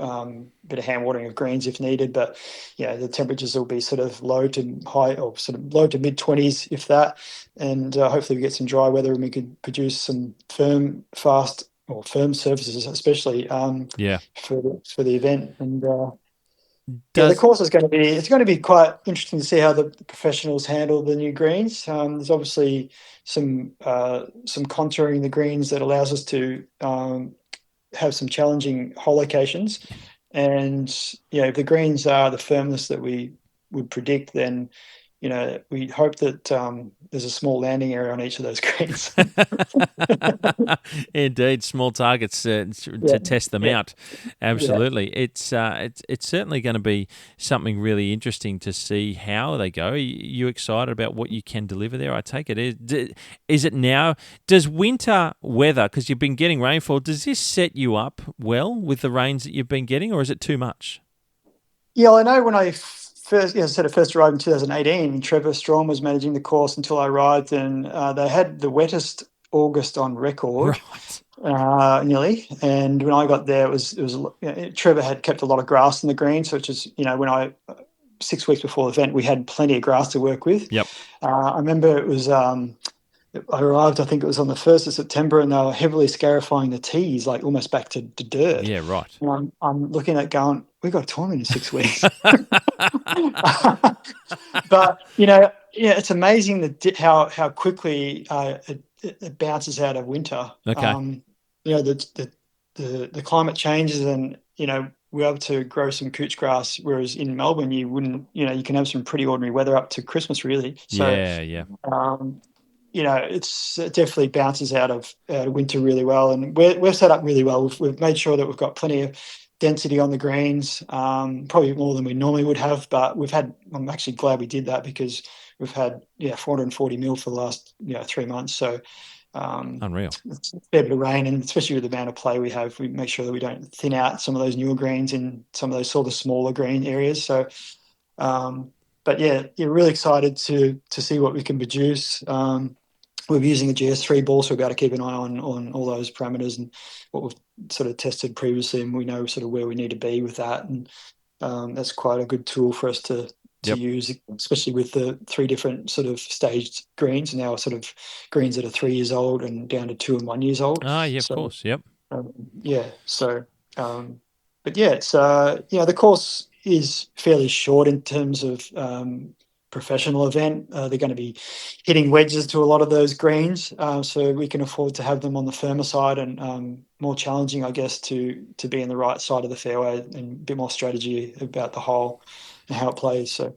No, very cool, mate. Very, very exciting. Does that get televised? I don't know if it gets televised. I don't know. Yeah, I think we're televised on the weekend. I think we're sort awesome. of. I'll be watching. So will many now that they've listened to this. I hope they are.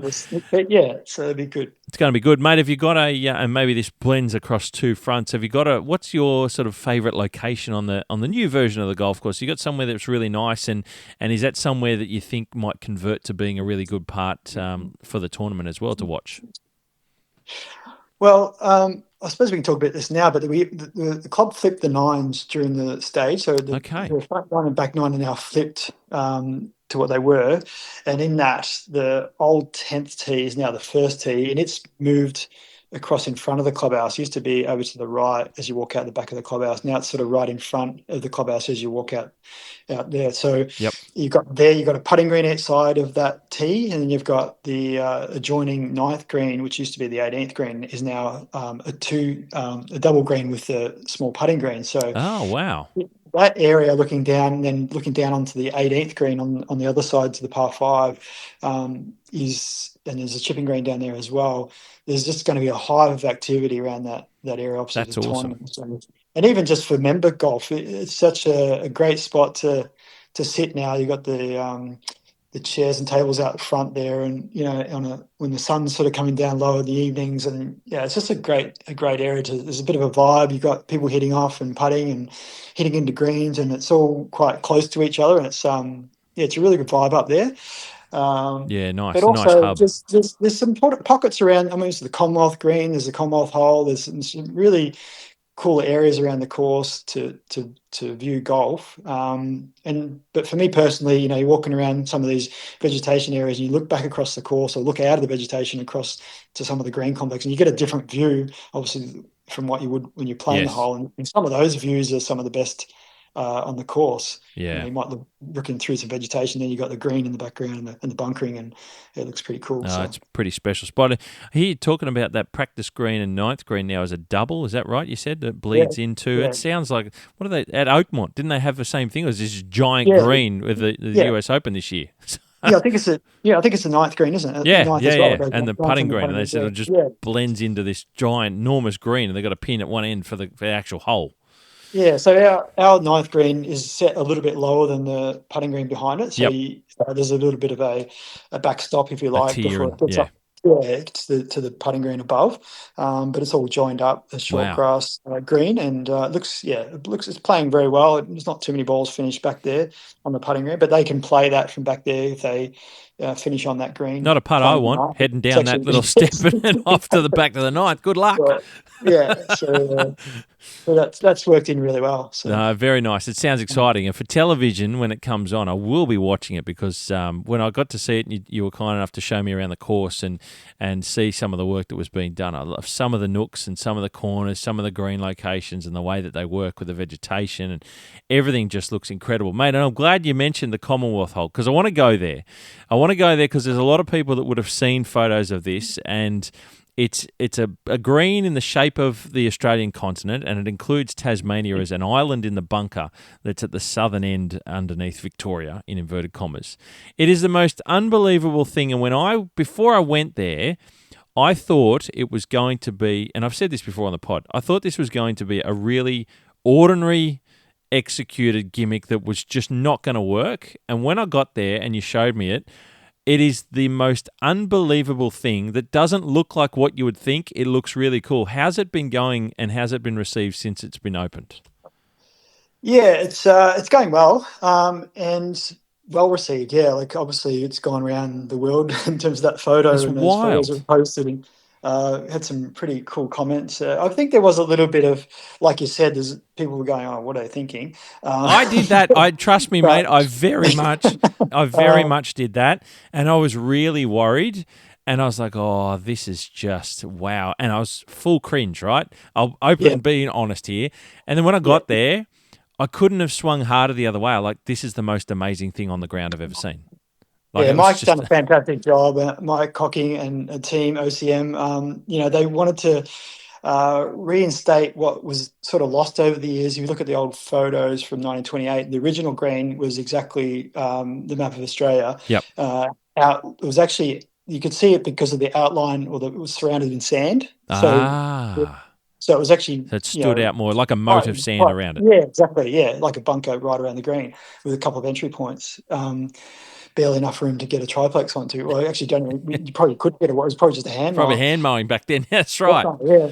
So, but it had been lost over the years, obviously because of amount of play and obviously trying to get boom sprays on, or It just gets triplex massaged and lost, renovation. doesn't Yeah, it? Yeah. yeah. So it's got done a couple of times and sort of, yeah, they tried to keep it, but it didn't really look anything like More the original. rounded. Yeah. So Mike looked at the photos and, geez, I don't know even how they built it back in 1928 and had the right scale. Because, I mean, how did They, they even, like, if you didn't have a drone back the then, but historic photo looks unreal. we were able to use a drone, obviously, and check as Mike was building it and the team were building it, to check to make sure the scale was right.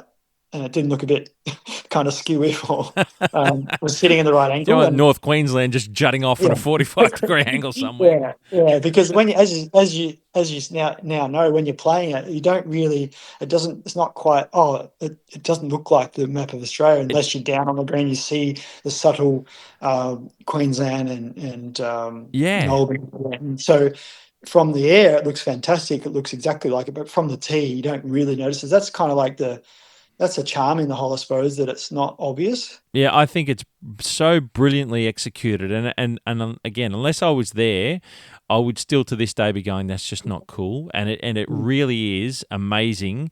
And it's going to look, I can't wait to see a tower television camera for that when that's on TV. Yeah. It's going to be unreal. It just seems like it was, yeah. I just think it's a really, really awesomely well done. When you're playing that hole and walking that hole, by the time you get to the green, it just doesn't feel like a gimmick. It feels really good. Yeah. Yeah, no, that's the club's really happy with it, and members seem to love it.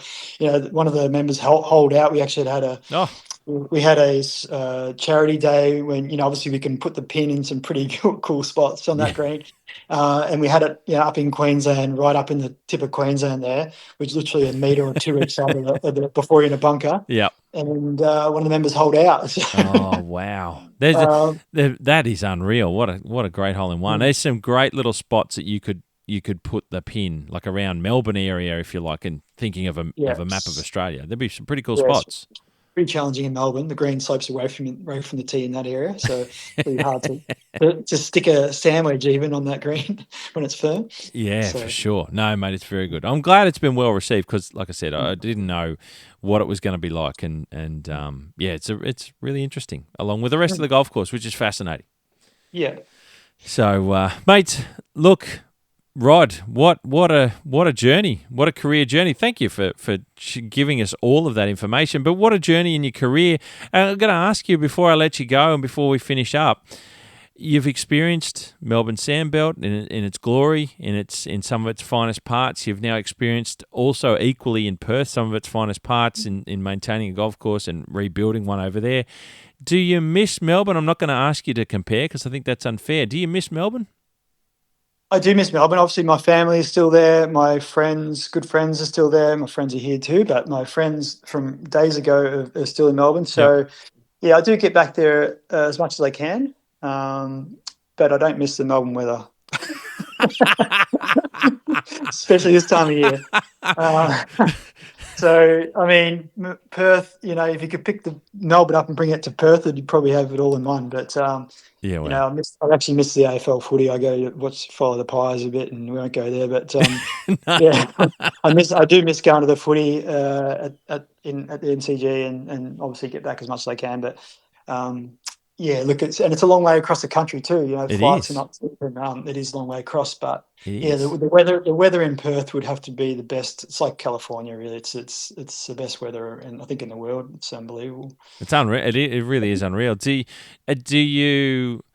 Yeah, maybe again, not comparing Melbourne to Perth. Okay, let me ask you this then: do we, as a broader greenkeeping and golfing community, maybe that's the better part of it, do we value Perth golf enough, or is it undervalued? Um, it's probably undervalued, I reckon. I think, yeah, just not a lot of people get over here, do they? It's No. probably just too far from the. They probably go, "Oh, if I'm going to go that far, I'm going to go to Bali, Yeah, go overseas." yeah, that's true. Yeah. And I mean, we find that here, a lot of the locals, you go, "Oh, you've been to Melbourne?" No, I haven't been to Melbourne, but I've been to Bali 20 times.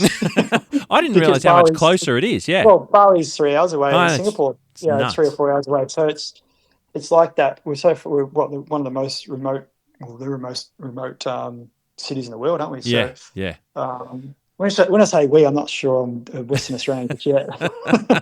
I think you're Western Australian enough. I think we from the east can probably say that. But the reason I ask, and you touched on it before a little bit, is you said there if Alistair Mackenzie, and I've heard this before, if Alistair Mackenzie had have spent any time over in WA in Perth, it may have been regarded differently or may have been thought about differently over the 100 years since. And that's probably a fair comment. But at the same time, just because he didn't, does that mean we should forget about Perth? I mean, Well, I mean, I guess it's up to, it's finding the land, and a lot of the land here has been taken up, or it's hard to get, clearing permits or whatever you need to do to build a golf course on the coast. But yeah, there's certainly so much land here that could be built golf courses could be built in, even down south. But obviously you've got to have the owner, the money, and obviously the architects would come. But yeah, there's so much opportunity over here for that. If you look at how people travel to Bamboo and to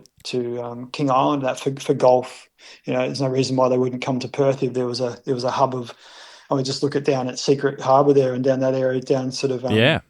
that way down further, the Cut and those areas. There's some amazing land through that area, and it's not far out of Perth. And there's plenty of good golf offerings still already. I mean, you just mentioned a couple there that are highly regarded golf courses. I mean, I think, does history put a weird curve on the way that we view things? Like, if you don't have, like Alex Russell was there with Karrinyup, do we not view it that way just purely because there wasn't a big name of a global name back there from history? Yeah, maybe. I don't know. I just find it unusual. Yeah. Because I really enjoyed Perth, and I think it's got a great landscape. I think there's some fantastic golf courses, equal, to some of the best here in Sydney. for example, and Carrinyup is an incredible golf course at Lake Carrinyup. I think there's some Joondalup is unbelievable. There's some fantastic, more modern courses as well. I don't know. I think we forget about it and go elsewhere from the east. I don't know. Yeah, I've said this before. I just think it's. I think it's unfair to not put Perth in as much of the mix as we do in lots of other areas. I think it's comparable to any capital cities' golf courses. Yeah, well, hopefully now Mount Lawley's sort of been lifted to a new level, and people come over and want to sort of check it out and see what OCM have done and the club's done, and hopefully it would be exciting to see the rankings come out next year and see where we settle out. But I'm assuming that we would jump up the rankings a little bit from where we have been, so that'll be exciting for the club. Absolutely, and regardless of anyone who's been there and played, and lots of Perth people will have played it more so than other travelling golfers from the rest of Australia. But having seen it last year, I can categorically say that it's somewhere that I want to get to play golf, because it really looks like a lot of fun. Like a lot of the OCM designs in a lot of other parts of Australia, they've brought a really good game to their design, and I think it's going to convert well to enjoying golf and an interesting type of golf, and it's going to be good to see how it goes for the WA Open, how the pros play. It's not an overly long golf course, as you mentioned, but it's an interesting golf course now, more interesting potentially than it was. But from what I saw, it looks incredibly interesting, and I don't know what it was. So I think it should be on the map for people to want to go and play. It's a private golf course, and I get that as well. So not everyone can get over there, but it's certainly one that I'm sure will climb through the ranks very well, mate. And I think what you've got on your plate there for yourself and the team, and what the golf club now have in their own right, is something newly put very highly ranked in the Australian landscape, and I think they should be congratulated for it. For everyone involved, yourself, the club, the OCM people involved, it's hats off to everyone, because it's converted very well, in my opinion. Yeah, thanks, Steve. Totally agree. It's going to be exciting to get it out there and see what the rest of the golfing community think about it. But it'll certainly evolve and get better and better as we go. Indeed. Rod Tatt, course manager at Mount Lawley Golf Club there in Perth, mate. Thank you so much for being on the podcast. I congratulate you again on your career, also on winning the Claude Crockford a couple of years ago, and congratulations to the club, mate. But I really appreciate you taking so much time to tell us about your career and also what you've got there and what's happening at Mount Lawley, mate. Thank you so much for being on John Deere Golf Keeper of the Greens. Thanks, Steve. Much appreciated.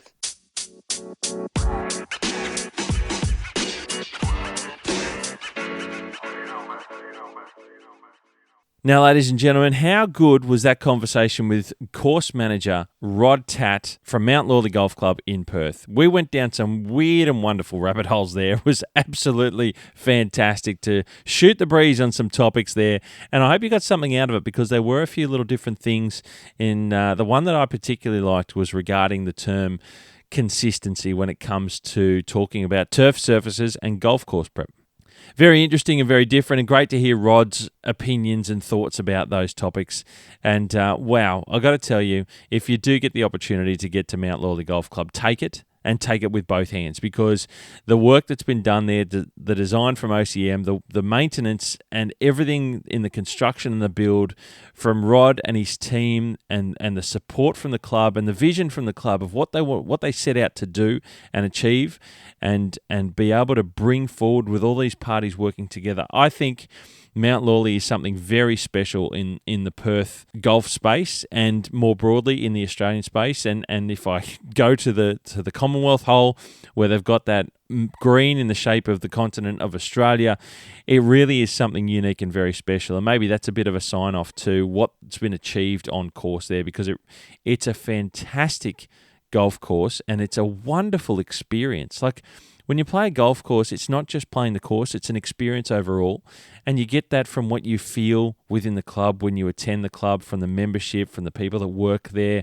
You also get that from the golf course that you're playing on, and the intrinsic parts of the golf course with the local environment, vegetation that you're playing through and that you're walking through and that you're feeling, and that's around the wallpapers of the golf course.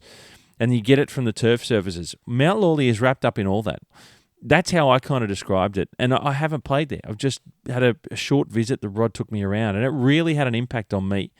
And so did Perth golf in general, and you hear me say that from time to time.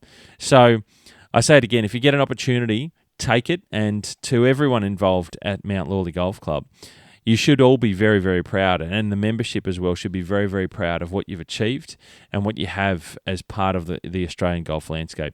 It's really fantastic. It really is. Now, of course, a big thank you to Rod Tatt for his time and opening up and chatting about all those different topics and his career path. It's fantastic to hear, coming from regional Victoria all the way through the Sandbelt and making his way over into Perth to Mount Lawley. It's a fantastic career, and it was great for Rod to share that with everyone in the conversation there. It was really enjoyable to be able to speak with him. Ladies and gentlemen, please check out the show notes. There are a great deal of clickables in this one, so get onto the show notes there and have a look and click away and see what's there that it might interest you, and some of the bits and pieces that were discussed and the different golf courses that were talked about. So there's always little tidbits of information in the show notes for you to have a look. And please like, share, and subscribe is the way that we talk about it here on the podcast. So anything that you can do to get the podcast around, any conversations you think that are worth sharing with people that you know they might be interested in, learning about different things about the golf courses that they've played or where they're members of, or something that they like. Obviously, if you're a greenkeeper, please pass it around to anyone you think might be interested, because that goes a long way to helping the podcast get out there and help more people with the insight that we're able to deliver from this podcast and the conversations that we have deep within the golf clubs around Australia and now into New Zealand. Any comments and reviews will be greatly appreciated, and 5 stars are always very well received. Thank you in advance. Ladies and gentlemen, I really do appreciate your time.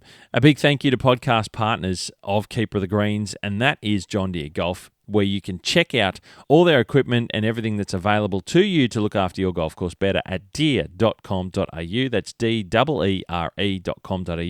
And make sure you hit up your local reps so you can have a chat with them and conversation about what they have available, the different machinery that's available to look after your golf course better, ladies and gentlemen. So please check them out as well.